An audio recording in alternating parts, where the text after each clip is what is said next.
ಆತ್ಮೀಯ ವೀಕ್ಷಕರೇ, ತಮಗೆಲ್ಲರಿಗೂ ಆರಾಧ್ಯ ಟ್ಯೂಟೋರಿಯಲ್ ಡಿಜಿಟಲ್ ಕ್ಲಾಸಸ್ ಯೂಟ್ಯೂಬ್ ಚಾನೆಲ್ಗೆ ತಮಗೆಲ್ಲರಿಗೂ ಸ್ವಾಗತ. VA, HSTR, GPSTR, TET, CET, PST, PDO, KPSC, KEA ಇಂತಹ ಮುಂತಾದ ಸ್ಪರ್ಧಾತ್ಮಕ ಪರೀಕ್ಷೆಗಳಿಗೆ ಉಪಯುಕ್ತವಾಗುವ ಒಂದು ಗಣಿತ ಟಾಪಿಕ್ ಬಗ್ಗೆ ಈ ಒಂದು ವಿಡಿಯೋದಲ್ಲಿ ಇಂದು ಡಿಸ್ಕಸ್ ಮಾಡೋಣ. ಅದು ಯಾವುದು ಅಂತಂದ್ರೆ ಗಣಗಳು, ಸೆಟ್ಸ್ ಅಂತ ಹೇಳಿ ಈ ಒಂದು ಇಂಪಾರ್ಟೆಂಟ್ ಆದ ಟಾಪಿಕ್ ಬಗ್ಗೆ ಇಂದು ನಾವು ಡಿಸ್ಕಸ್ ಮಾಡೋಣ. ಈ ಟಾಪಿಕ್ ಬಗ್ಗೆ ಎಲ್ಲಾ ಸ್ಪರ್ಧಾತ್ಮಕ ಪರೀಕ್ಷೆಯಲ್ಲಿ ಬಹಳಷ್ಟು ಪ್ರಶ್ನೆಗಳನ್ನ ಕೇಳ್ತಾರೆ. ಈವನ್ ಮೆಂಟಲ್ ಎಬಿಲಿಟಿಯಲ್ಲಿ ಕೂಡ ಇದರ ಪ್ರಶ್ನೆಗಳನ್ನು ಬಹಳಷ್ಟು ರೈಸ್ ಆಗ್ತವೆ. ಅದ್ರ ಬಗ್ಗೆ ಈ ಟಾಪಿಕ್ ಬಗ್ಗೆ ಸಂಪೂರ್ಣ ಮಾಹಿತಿಯನ್ನ ಈ ಒಂದು ವಿಡಿಯೋದಲ್ಲಿ ನಾವು ತಿಳಿದುಕೊಳ್ಳೋಣ. ಗಣಗಳು ಸೂಕ್ತವಾಗಿ ನಿರೂಪಿಸಲ್ಪಟ್ಟ ವಸ್ತುಗಳ ಗುಂಪಿಗೆ ಗಣ ಎಂದು ಕರೆಯುತ್ತೇವೆ. ಅಂದ್ರೆ ಇಲ್ಲೊಂದು ಎ ಅನ್ನೋದೊಂದು ಗಣ ಇದೆ. ಇದರಲ್ಲಿ ಒಂದು ಗಣದ ಗಣಾಂಶಗಳು ಯಾವ ರೀತಿ ಇರ್ತವ ಅಂತಂದ್ರೆ 1, 2, 3, 4, 5 5ರವರೆಗೆ 5 ಗಣಾಂಶಗಳನ್ನು ತಗೊಂಡಿನಿ, ಸೂಕ್ತವಾಗಿ ನಿರೂಪಿಸಲ್ಪಟ್ಟಿವೆ. ಇನ್ನೊಂದು ಬಿ ಅನ್ನೋದು ಗಣವನ್ನು ತಗೋತೀನಿ. ಈ ಗಣದಲ್ಲಿ ನಾನು ಏನ್ ಬರಿಬಹುದು ಅಂತಂದ್ರೆ ಇಂಗ್ಲಿಷ್ ವರ್ಣಮಾಲೆಯ ಸ್ವರಾಕ್ಷರಗಳು AEIOU ಅಂತೇಳಿ ಬರಿಬಹುದು, ಅಥವಾ ಮತ್ತೇನಾದ್ರು ಇಂಗ್ಲಿಷ್ ವರ್ಣಮಾಲೆಯ ಅಕ್ಷರಗಳು, ಸಂಪೂರ್ಣ ಅಕ್ಷರಗಳು ಅಂತೇಳಿ ಬರಿಬಹುದು. 8ನೇ ತರಗತಿಯ ಬಾಲಕರ ಒಂದು ಗುಂಪು ಅಥವಾ ಬಾಲಕಿಯರ ಒಂದು ಗುಂಪು, ಈ ರೀತಿ ನಾವು ಯಾವುದೇ ರೀತಿಯ ಅಕ್ಷರಗಳಿಂದ ನಾವು ಒಂದು ಸಂಕೇತಗಳನ್ನ ಇಲ್ಲಿ ತೋರಿಸಬಹುದು. ಏನಂತ ಹೇಳಿ ಕರಿತೇವೆ, ಸೂಕ್ತವಾಗಿ ನಿರೂಪಿಸಲ್ಪಟ್ಟ ಆ ಗಣದಲ್ಲಿರುವಂತಹ ಸಂಖ್ಯೆಗಳಿಗೆ ಏನಂತ ಹೇಳಿ ಕರಿತೇವೆ, ಗಣಾಂಶಗಳಿಗೆ. ಒಂದು ನಿರೂಪಿಸಲ್ಪಟ್ಟ ಗಣಾಂಶಗಳಿಗೆ ಏನಂತ ಹೇಳಿ ಕರಿತೇವೆ, ಗಣಗಳು ಅಂತ ಹೇಳಿ ಕರಿತೇವೆ. ಅದನ್ನ ಹೆಂಗಿರ್ತದ ಅಂತಂದ್ರೆ ಪರ್ಟಿಕ್ಯುಲರ್ ಒಂದು ಟಾಪಿಕ್ ಬಗ್ಗೆನೆ ಡಿಸ್ಕಸ್ ಮಾಡಿದಿರ್ತದೆ. ವಸ್ತುಗಳಾಗಿರ್ಲಿ ಅಥವಾ ಸಂಖ್ಯೆಗಳಾಗಿರ್ಲಿ, ಅಂಕಿಗಳಾಗಿರ್ಲಿ, ಯಾವುದೇ ಒಂದು ಸೂಕ್ತವಾಗಿ ನಿರೂಪಿಸಲ್ಪಟ್ಟ ವಸ್ತುಗಳ ಗುಂಪಿಗೆ ಏನಂತ ಕರಿತೇವೆ, ಗಣ. ನಂತರ ಗಣಾಂಶ ಪದ್ಧತಿ ಮತ್ತು ನಿಯಮ ಪದ್ಧತಿ ಅಂತ ಬರ್ತದ. ನಿಯಮ ಪದ್ಧತಿ, ಗಣಾಂಶ ಪದ್ಧತಿ ಅಂತಂದ್ರ ಇದಕ್ಕೆ ರೋಸ್ಟರ್ ಫಾರ್ಮ್ ಅಂತ ಕರೀತಾರ, ರೋಸ್ಟರ್ ಫಾರ್ಮ್. ಇನ್ನೊಂದು ನಿಯಮ ಪದ್ಧತಿ ಅಂದ್ರೆ ಸೆಟ್ ಬಿಲ್ಡರ್ ಫಾರ್ಮ್ ಅಂತ ಕರೀತಾರೆ. ಇದನ್ನ ಹಿಂಗಂದ್ರೆ ಏನು ಅನ್ನೋದನ್ನ ತಿಳಿದುಕೊಳ್ಳೋಣ. ರೋಸ್ಟರ್ ಫಾರ್ಮ್ ಅಂತಂದ್ರೆ ಒಂದು ಗಣವನ್ನ ಸೂಕ್ತವಾಗಿ ನಿರೂಪಿಸಲ್ಪಟ್ಟದು. ಏನಲ್ಲಿ ಸಮಸಂಖ್ಯೆಗಳು 2, 4, 6, 8, 10 10ರವರೆಗಿನ ಸಮಸಂಖ್ಯೆಗಳ ಗಣ ಅಂತ ಹೇಳಿದೆ. ಇನ್ನೊಂದು ಬಿ ಗಣವನ್ನು ತಗೋತೀನಿ. ಇಲ್ಲಿ 1, 4, 9, 16, 25. ಈ ಗಣ ಹೆಂಗಿದೆ ಅಂತಂದ್ರೆ ಒಂದು ವರ್ಗ ಸಂಖ್ಯೆ 1ರಿಂದ 5ರವರೆಗಿನ ವರ್ಗ ಸಂಖ್ಯೆಗಳ ಗಣ. ಈ ರೀತಿ ನಾವು ಒಂದು ಗಣವನ್ನ ನಿರೂಪಿಸಲು ಒಂದು ಸೂಕ್ತವಾದ ಗಣಾಂಶಗಳಿಗೆ ಏನಂತ ಕರಿತೇವೆ, ಗಣ ಅಂತ ಕರಿತೇವೆ. ಅದರಲ್ಲಿ ರೋಸ್ಟರ್ ಪದ್ಧತಿ ಅಂತಂದ್ರೆ ಗಣಾಂಶಗಳ ಪದ್ಧತಿ, ಒಂದು ಸಂಕೇತದಲ್ಲಿ ಸೂಚಿಸುವುದಕ್ಕೆ ನಿರ್ದಿಷ್ಟವಾದ ಗಣಾಂಶಗಳಿಗೆ ಏನಂತ ಕರಿತೇವೆ, ಗಣ ಪದ್ಧತಿ ಅಥವಾ ಗಣಾಂಶ ಪದ್ಧತಿ ಅಂತ ಕರಿತೇವೆ. ಈ ರೀತಿ ನಾವು ಸೂಚನೆಯನ್ನು ಮಾಡೋದಕ್ಕೆ. ಆದ್ರೆ ನಿಯಮ ಪದ್ಧತಿಯನ್ನ, ಈ ಗಣಾಂಶ ಪದ್ಧತಿಯನ್ನ ನಿಯಮ ಪದ್ಧತಿಯಲ್ಲಿ ಯಾವ ರೀತಿ ಬರಿಬಹುದು. ಸಪೋಸ್ ಇಲ್ಲಿ ಬಿ ಅಂತ ತಗೊಂಡಿ, ಆ ಬಿ ಅನ್ನೋದು ನಾವು ಇಲ್ಲಿ ನಿಯಮ ಪದ್ಧತಿಯಲ್ಲಿ ಸೆಟ್ ಬಿಲ್ಡರ್ ಫಾರ್ಮ್ ನಲ್ಲಿ ನಾನು ಯಾವ ರೀತಿ ಸೂಚಿಸಬಹುದು ಅನ್ನೋದನ್ನ ಇಲ್ಲಿ ತಿಳಿಸ್ತೀನಿ. ಇಲ್ಲಿ ಬಿ ಅನ್ನೋದೊಂದು ಗಣ ಇದೆ. ಈ ಗಣವನ್ನ ಆ ಗಣದಲ್ಲಿರುವ ಅಂಶಗಳಿಗೆ ಎಕ್ಸ್ ಅಂತ ತಿಳ್ಕೊತೀನಿ. ಈ ಗಣದಲ್ಲಿರುವ ಅಕ್ಷಗಳಿಗೆ ಎಕ್ಸ್ ಅಂತ ತಗೋತೀನಿ. ಸಚ್ ದ್ಯಾಟ್ ಅವು ಹೆಂಗವ ಅಂತಂದ್ರೆ ಎಕ್ಸ್ ಬಿಲಾಂಗ್ಸ್ ಟು ಎನ್ ಅಂತ ತಗೋತೀನಿ. ಅಂದ್ರ ಸ್ವಾಭಾವಿಕ ಸಂಖ್ಯೆಗೆ ಸಂಬಂಧಪಟ್ಟಿದ್ದವ ಇವೆಲ್ಲ ಏನಾಗಿವೆ, ಸ್ವಾಭಾವಿಕ ಸಂಖ್ಯೆಗಳಾಗಿವೆ. 1ರಿಂದ 5ರವರೆಗಿನ ವರ್ಗ ಸಂಖ್ಯೆಗಳು. ಈ ವರ್ಗ ಸಂಖ್ಯೆಗಳ ಗಣ ಅದಲ್ಲ, ಇದನ್ನ ಹೇಳಿಕೆಯನ್ನು ತಗೊಂಡು ನಾವು ಗಣವನ್ನ ನಿರೂಪಿಸಬಹುದು, ಗಣಾಂಶ ಪದ್ಧತಿಯನ್ನ ನಿರೂಪಿಸಬಹುದು, ಅಥವಾ ಆ ಗಣಾಂಶ ಪದ್ಧತಿಗಳನ್ನ ತಗೊಂಡು ನಾವು ಸೆಟ್ ಬಿಲ್ಡರ್ ಫಾರ್ಮ್ ಅನ್ನ ಕ್ರಿಯೇಟ್ ಮಾಡಬಹುದು.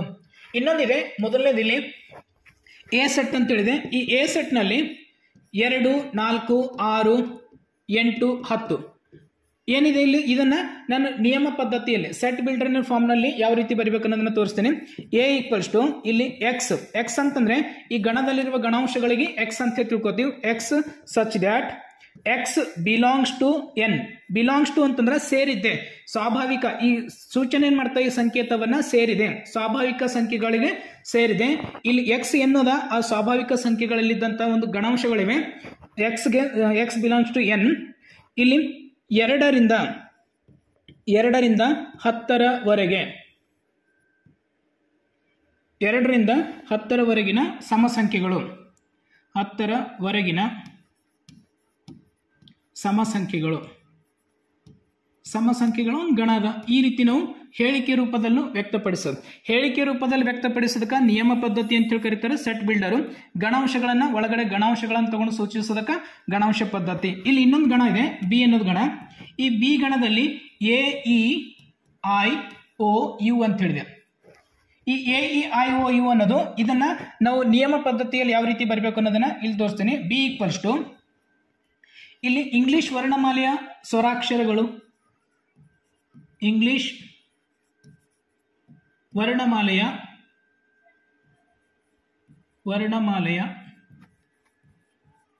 ಸ್ವರಾಕ್ಷರಗಳು,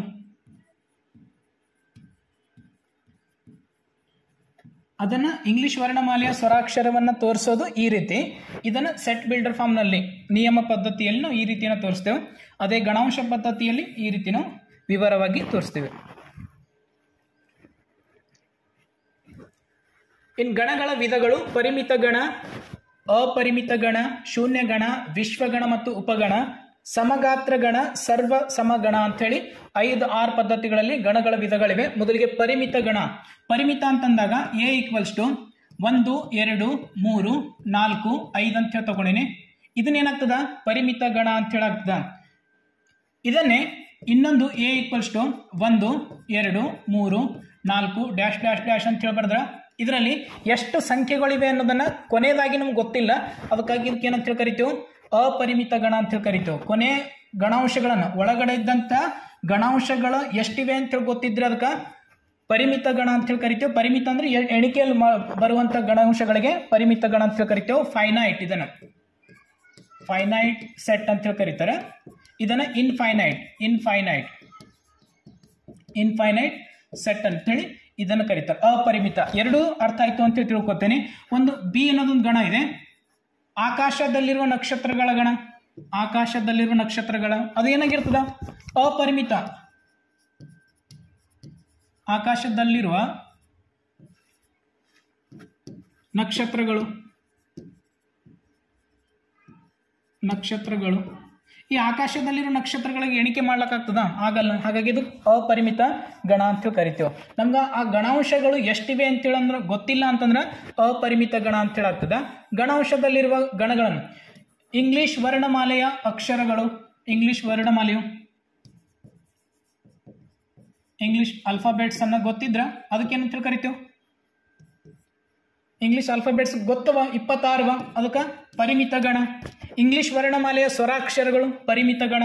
ಪರಿಮಿತ ಮತ್ತು ಅಪರಿಮಿತ, ಫೈನೈಟ್ ಸೆಟ್, ಇನ್ಫೈನೈಟ್ ಸೆಟ್ ಅನ್ನೋದು ಗಣಾಂಶಗಳು ನಿರ್ದಿಷ್ಟವಾಗಿ ಗೊತ್ತಿದ್ರೆ, ಇಷ್ಟೇ ಗಣಾಂಶಗಳಿವೆ ಅಂತೇಳಿ ಗೊತ್ತಿದ್ರೆ ಅದಕ್ಕೆ ಪರಿಮಿತ ಅಂತೇಳಿ ಕರಿತೀವಿ. ಅಪರಿಮಿತ ಅಂದ್ರೆ ಗಣಾಂಶಗಳನ್ನು ಎಷ್ಟಿವೆ ಅಂತೇಳಿ ಗೊತ್ತಿರಲ್ಲ, ನಂಬರ್ ಆಫ್ ಸೆಟ್ ಎಲಿಮೆಂಟ್ಸ್ ಅನ್ನೋದು ನಮ್ಗೆ ಗೊತ್ತಿರಲ್ಲ, ಅದಕ್ಕೆ ಅಪರಿಮಿತ ಗಣ ಅಂತೇಳಿ ಕರಿತೀವಿ. ಇನ್ನು ಶೂನ್ಯ ಗಣ ಅಂತೇಳಿ ಬರ್ತದ. ಇಲ್ಲಿ ಶೂನ್ಯ ಗಣದಲ್ಲಿ ಬಹಳಷ್ಟು ಜನ ಕನ್ಫ್ಯೂಷನ್ ಆಗ್ತಾರೆ. ಕನ್ಫ್ಯೂಷನ್ ಆಗಬಾರ್ದು. ಶೂನ್ಯ ಗಣ ಅಂತಂದ್ರೆ ಒಂದು ಸೆಟ್ ಇದೆ, ಎ ಅನ್ನೋ ಸೆಟ್, ಅದರಲ್ಲಿ ಯಾವುದೇ ಗಣಾಂಶಗಳನ್ನು ಇಲ್ಲ ಅಂತಂದ್ರೆ ಅದಕ್ಕೆ ನಾವು ಈ ರೀತಿ 5 ಅಂತೇಳಿ, ಗಣಾಂಶಗಳು ಇರೋದಿದ್ರೆ ಅದಕ್ಕೆ ಈ ರೀತಿ 5 ಅಂತೇಳಿ ನಾವು ಇಂಡಿಕೇಟ್ ಮಾಡ್ತೇವೆ. ಇದಕ್ಕೆ ಶೂನ್ಯ ಗಣ ಅಂತೇಳಿ ಕರಿತೇವೆ. ಒಳಗಡೆ ಒಂದು 0 ಅಂತೇಳಿ ಇದ್ದಾಗ ಇದಕ್ಕೆ ಶೂನ್ಯ ಗಣ ಅಂತೇಳಿ ಕರೀಲೇವು. ಎ ಈಕ್ವಲ್ಸ್ ಟು 1 0 ಅಂತೇಳಿ ಇದಕ್ಕೂ ಗಣಾಂಶ ಇದೆ ಅಂತೇಳಿ ಅರ್ಥ ಆಗ್ತದ. ಇದ್ರ ಗಣಾಂಶ ಎಷ್ಟಾಗ್ತದ? 1 ಅಂತೇಳಿ ಆಗ್ತದ. ಒಳಗಡೆ ಎಷ್ಟಿವೆ ಅಂತೇಳಿ ಇಲ್ಲಿ ಎ ಅನ್ನೋದು ಗಣಾಂಶ ಬರಿತೀನಿ. 0, 1, 2, 3. ಈ ಗಣಾಂಶಗಳು ಎಷ್ಟಾಗ್ತಾವ? ಇಲ್ಲಿ 4 ಆಗ್ತಾವ. ಗಣಾಂಶಗಳು ಎಷ್ಟಾಗ್ತಾವ? ಎನ್ ಆಫ್ ಎ ಅಂತ ತಗೋತೀವಿ. ಇಲ್ಲಿ 4 ಗಣಾಂಶಗಳು ಅಂತೇಳಿ ಆಗ್ತಾವ. ಈ 0 ಕೌಂಟ್ ಆಗ್ತದ. ಅದನ್ನ ಶೂನ್ಯ ಗಣವನ್ನ ಇಂಡಿಕೇಟ್ ಮಾಡೋದು ಈ ರೀತಿ 5 ಅಂತ ಕರೀತಾರೆ. ಇದನ್ನ ಸಂಕೇತವನ್ನ ಬಳಸ್ತಾರೆ. ಶೂನ್ಯ ಗಣದಲ್ಲಿ ಯಾವುದೇ ರೀತಿಯ ಗಣಾಂಶಗಳನ್ನು ಹೊಂದಿರದಿದ್ದರೆ ಅದಕ್ಕೆ ಶೂನ್ಯ ಗಣ ಅಂತ ಕರಿತೀವಿ. ನಂತರ ವಿಶ್ವಗಣ ಅನ್ನೋದು ಯು, ಯೂನಿವರ್ಸಲ್ ಸೆಟ್ ಅಂತ ಕರೀತಾರೆ. ಯು ನಿಂದ ಇಲ್ಲಿ ನಾನು ಇಂಗ್ಲಿಷ್ ವರ್ಣಮಾಲೆಯ ಅಕ್ಷರಗಳನ್ನು ಬಳಸ್ತೀನಿ. A B C D dash dash dash X Y Z. ಇದರಿಂದ ಒಂದು ಎ ಅನ್ನೋದು ಗಣ ಇದೆ. ಎ ಗಣದಲ್ಲಿ A E I O U ಅನ್ನೋದು ಸ್ವರಾಕ್ಷರಗಳು. ಇನ್ನೊಂದು ಬಿ ಗಣವನ್ನು ತಗೋತೀನಿ. ಇದರಲ್ಲಿ ಒಂದು 5 ಗಣಾಂಶಗಳಿವೆ. A B C D E. ಈ ಎರಡೂ ಗಣಗಳಿಗಿಂತ ದೊಡ್ಡ ಗಣ ಏನಿದೆ ಇದು ಇದೆ. ಇದಕ್ಕೆ ಯೂನಿವರ್ಸಲ್ ಸೆಟ್ ಅಂತ ಕರೀತಾರೆ. ವಿಶ್ವಗಣ. ಆ ಉಪಗಣಗಳಲ್ಲಿದ್ದಂಥ ಎಲ್ಲ ಗಣಾಂಶಗಳನ್ನ ವಿಶ್ವಗಣದಲ್ಲಿದ್ರ ಅದಕ್ಕೆ ವಿಶ್ವಗಣ ಅಂತ ಕರಿತೇವೆ. ಯು ದಿಂದ ಇಂಡಿಕೇಟ್ ಮಾಡ್ತೇವೆ, ಕ್ಯಾಪಿಟಲ್ ಯು ದಿಂದ. ಅದರ ನಂತರ ಉಳಿದಂತ ಗಣಾಂಶಗಳನ್ನ, ಈ ಸೆಟ್ಸ್ಗಳಲ್ಲಿ ಇದ್ದಂಥ ಎಲ್ಲ ಗಣಾಂಶಗಳನ್ನ ಈ ಯೂನಿವರ್ಸಲ್ ಸೆಟ್ ನಲ್ಲಿ ಇದ್ದಿದ್ರೆ ಅದಕ್ಕೆ ವಿಶ್ವಗಣ ಅಂತ ಕರಿತೇವೆ. ಉಪಗಣಗಳು ಇವು ಎ ಮತ್ತು ಬಿ ಏನಾಗಿವೆ? ಉಪಗಣಗಳು. ಯಾವ್ದು? ಯೂನಿವರ್ಸಲ್ ಸೆಟ್ ಎಂದು. ಇಲ್ಲಿ ಇನ್ನೊಂದು ಉದಾಹರಣೆ ತಗೋತೀನಿ ನಾನು. 1, 2, 3, 4, 5, 6, 7, 8, 9, 10. ಇಲ್ಲಿ 10 ಗಣಾಂಶಗಳಿವೆ ಯೂನಿವರ್ಸಲ್ ಸೆಟ್ನಲ್ಲಿ. ಎ ನಲ್ಲಿ 2, 4, 6, 8, 10 ಎ ಗಣದಲ್ಲಿ ಸಮಸಂಖ್ಯೆಗಳಿವೆ. ಇನ್ನೊಂದು ಬಿ ಗಣವನ್ನು ತಗೊಳ್ತೀನಿ, ಅದರಲ್ಲಿ ಬೆಸ ಸಂಖ್ಯೆಗಳು 1, 3, 5, 7, 9 ಅನ್ನೋದು. ಈ ಎರಡು ಏನಾಗ್ತವ, ಎ ಗಣ ಮತ್ತು ಬಿ ಗಣ ಉಪಗಣವಾಗಿವೆ. ಎದ್ರದ್ದು? ಯು ಗಣದ ಉಪಗಣಗಳು. ಉಪಗಣ ಮತ್ತು ವಿಶ್ವಗಣ ಅನ್ನೋದು ಈ ಕಾನ್ಸೆಪ್ಟ್ ಗೊತ್ತಾಯ್ತು ಅಂತ ತಿಳ್ಕೊತೀನಿ. ಮುಂದೆ ಸಮಗಾತ್ರದ ಗಣಗಳು ಅಂತ ಹೇಳಿ ಬರ್ತದೆ. ಈ ಸಮಗಾತ್ರದ ಗಣಗಳಲ್ಲಿ ಸಮಗಾತ್ರದ ಗಣಗಳು ಅಂತಂದಾಗ ಒಂದು ಎ ಗಣವನ್ನು ತಗೊಳ್ತೇನೆ. ಇದರಲ್ಲಿ 1, 2, 3, 4 ಗಣಾಂಶಗಳಿವೆ. ಇನ್ನೊಂದು ಬಿ ಗಣವನ್ನು ತಗೋತೀನಿ. ಬಿ ಗಣದಲ್ಲಿ 5, 4, 3, 2 ಅಂತ ಹೇಳಿವೆ. ಈ ಎರಡರಲ್ಲಿ ಗಣಾಂಶಗಳು ಎಷ್ಟಿವೆ? 4 ಇವೆ. ಇದರಲ್ಲೂ 4 ಇವೆ. ಇವು ಸಮಗಾತ್ರದ ಗಣಗಳು. ಎರಡೂ ಗಣಗಳಲ್ಲಿ 2 ಅಥವಾ 2ಕ್ಕಿಂತ ಹೆಚ್ಚು ಗಣಗಳಲ್ಲಿ ಗಣಾಂಶಗಳು ಒಳಗಡೆ ಇದ್ದಂತ ಈ ಅಂಶಗಳಿಗೆ ಏನಂತ ಕರಿತೀವಿ? ಗಣಾಂಶಗಳು ಅಂತ ಕರಿತೀವಿ. ಈ ಗಣಾಂಶಗಳು ಸಮನಾಗಿದ್ರ ಅದಕ್ಕೆ ಸಮಗಾತ್ರದ ಗಣ ಅಂತೇಳಿ ಕರಿತೀವಿ. ನಂತರ ಸರ್ವಸಮ ಗಣಗಳು. ಸರ್ವಸಮ ಅಂತಂದಾಗ ಎ ಗಣದಲ್ಲಿ 1, 2, 3, 4 ಅಂತ ಹೇಳಿದೆ. ಬಿ ಗಣದಲ್ಲಿ 3, 4, 2, 1 ಅನ್ನೋಂಥ ಇದೆ. ಈ ಎರಡು ಏನಾಗ್ತವ ಅಂತಂದ್ರೆ ಎ ಗಣ ಮತ್ತು ಬಿ ಗಣ ಏನಾಗ್ತವ? ಸರ್ವಸಮ ಗಣಗಳಾಗ್ತವ. ಈ ಎ ಗಣದಲ್ಲಿದ್ದಂಥ ಗಣಾಂಶಗಳೇ ಬಿ ಗಣದಲ್ಲಿ ಇದ್ರೂ ಕೂಡ ಅದಕ್ಕೆ ಏನಂತ ಕರಿತೀವಿ? ಸರ್ವಸಮ ಗಣಾಂಶಗಳು ಅಂತ ಕರಿತೀವಿ. ಇಲ್ಲಿ ಇನ್ಕ್ರೀಸಿಂಗ್ ಆರ್ಡರ್ ನಲ್ಲಿದೆ, ಏರಿಕೆ ಕ್ರಮದಲ್ಲಿದೆ. ಇಲ್ಲಿ ಇಲ್ಲೊಂದಿದೆ, ಆದ್ರೂ ಗಣಾಂಶಗಳು ಏನಾಗಿವೆ? ಸಮನಾದ. 1 ಇದೆ, 1 ಅನ್ನೋದಿದೆ. 2, 2, ಈ 4, 4, 3, 3 ಎಲ್ಲ ಗಣಾಂಶಗಳನ್ನ ಇದ್ದಿದ್ರೆ ಅದಕ್ಕೆ ಸರ್ವಸಮ ಗಣಾಂಶಗಳು ಅಂತೇಳಿ, ಸರ್ವಸಮ ಗಣ ಅಂತೇಳಿ ಕರೆಯುತ್ತೇವೆ.